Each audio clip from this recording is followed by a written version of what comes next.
I can remember in high school, I would always walk around the hallways staring at the floor, certain that I was being whispered about and stared at.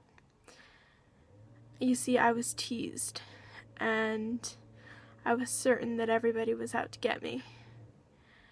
And I can remember one day just having enough. I can remember just deciding, okay, you know what, I'm gonna walk with my head held high. And if people want to stare at me, they can stare at me and I'll stare back. So I started walking with my head up. And nobody was looking at me, nobody was whispering. And it was great. And it was a real boost to my self-esteem, I remembered, when I realized that nobody was out to get me.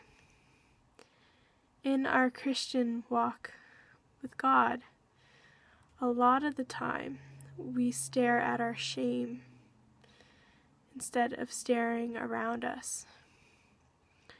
And we're certain that if we look around us, that people will be whispering about us, they'll be pointing at us, they'll be staring at us, and it just won't be good. But really, if we were to just let go of our fear for a second, if we were to just stop staring at our shame and make it so that our shame wasn't the center of our universe and look up, we would see that nobody's looking at us, nobody's pointing, nobody's whispering. All that's there is God and Jesus. And even if people are pointing and staring and whispering, Jesus would be at the very forefront of them. And he would have his arms wide open and he'd be saying, look, I'm here. I've got you.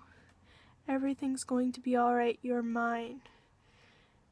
And this is just, thank you, Jesus, for being there